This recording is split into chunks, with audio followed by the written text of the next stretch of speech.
झारखंड विधानसभा budget सत्र का आज छठा दिन है और प्रधानमंत्री नरेंद्र मोदी धनबाद पहुंच चुके हैं। रणधीर जी, प्रधानमंत्री का धनबाद दौरा बहुत महत्वपूर्ण माना जा रहा है।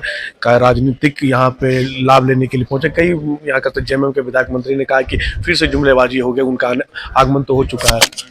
देखिए, आदरणीय प्रधानमंत्री जी ने सिंदरी कारखाना का पुनरुद्धार के लिए जो पैकेज दिया, कई रेल लाइनों की सौगात दी, कई जगह को हमारे देवघर जैसे जगह पर एयरपोर्ट दिया, एम्स दिया, कई मेडिकल कॉलेज राज्य को दिए, कई एनएच सड़कें दी, कई ओवरब्रिज दिया, कई प्लांट दिया।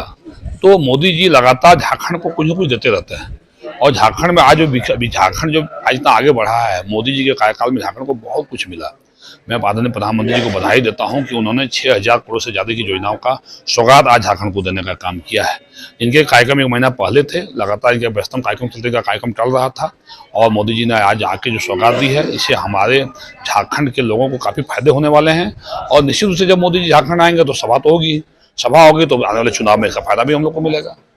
बीजेपी को कितना फायदा होने वाला है? 14 लोकसभा सीटें हैं, चुनाव जल्द होने वाले हैं। बीजेपी को कितना फायदा, उनसे आने से कितना मजबूती मिला झारखंड में? देखिए, पिछली बार तो 2 सीट से हम लोग चूक गए थे। पिछली बार एनडीए 12 सीटें झारखंड में लोकसभा में जीती थी, 2 सीट हम लोग यहाँ से हारे थे, राजमहल और चाईबासा। इस बार चाईबासा राजमहल सहित 14 में से 14 सीटें भारतीय जनता पार्टी ने व्यापक रणनीति बनाई है, व्यापक तैयारियां की है, एक बूथ स्तर के कार्यकर्ताओं की तैयारियां हैं।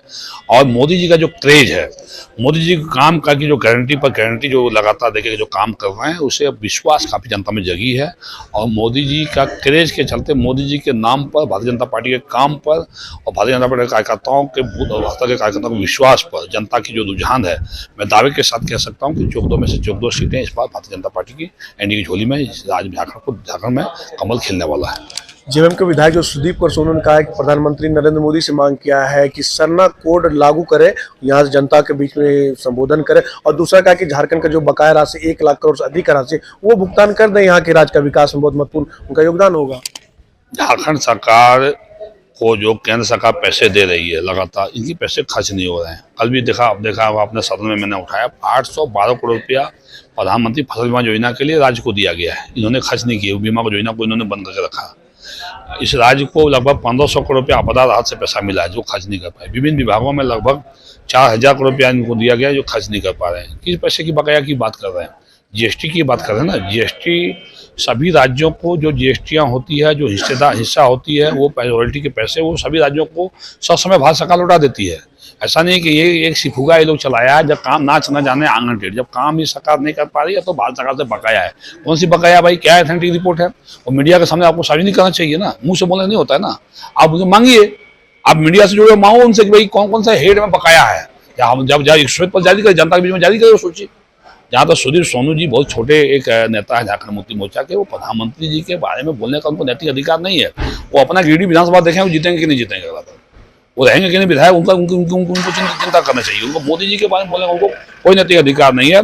मोदी जी यहाँ जुमलाबाजी जो बोलते हैं, मोदी जी ने जो दिया है देश को, जो मोदी जी ने जो दिया है झारखंड को, तो पूरा दुनिया देख रही है। झारखंड को उन्होंने एम्स दिया, झारखंड को उन्होंने कई मेडिकल कॉलेज दिया, झारखंड को एयरपोर्ट दिया, कई अन्य सड़कें दिया, कई उद्योग दिया, प्लांट दिया, किसानों के खाते में पैसा दे रहे हैं। प्रधानमंत्री आवास दिया, 15 लाख प्रधानमंत्री आवास इस राज्य को अभी तक बना है मोदी जी के चलते आने के बाद। जो लगातार आयुष्मान योजना के माध्यम से एक गरीबों का इलाज हो पा रहा है। इस सरकार ने क्या दिया?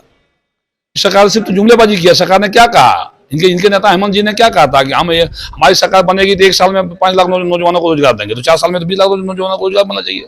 2000 लोगों को रोजगार नहीं मिला, रोजगारी भत्ता नहीं मिला, किसानों को सुखाड़ का लाभ नहीं मिला। क्या ये बात करेंगे? रणधीर जी, वही बात को जो आपने का रोजगार देने, जहाँ हेमंत सोरेन की बात कर रहे हैं, वहीं दीपिका सिंह पांडे ने कहा कि 2 करोड़ कहा गया था कि देश भर में रोजगार मिलेगा युवाओं को। कहाँ है? फिर आएंगे जुमलेबाजी करेंगे। 15 लाख देने की बात उन्होंने कहा था कि कहाँ मोदी जी 15 लाख दिए। दीपिका पांडे खुद कांग्रेस पार्टी से नाराज है। खुद वो कांग्रेस पार्टी में मंत्री नहीं बनने चाहने पर फास्टेड हो गई हैं, जो कहीं कुछ बोल देती हैं। दीपिका पांडे क्या बोलती है, मैं उनकी बातों पर मैं नजरअंदाज करता हूँ। उन्होंने क्या बोला, उनके बयान को मैंने सुना नहीं है। जब उनके बयान को सुनकर तो मैं जवाब दूंगा। ये हमारे साथ सारण के विधायक रणधीर सिंह, इन्होंने स्पष्ट रूप में कहा है कि लोकसभा चुनाव में प्रधानमंत्री नरेंद्र मोदी के जो दौरा है और जो जनसभा को संबोधित करेंगे, उससे वाकई में बीजेपी को मजबूती मिलेगी और लोकसभा की 14 से 14 सीटें बीजेपी झारखंड की जीतने में कामयाब होगी। सहयोगी राकेश के साथ मनीष झा, न्यूज विंग, रांची।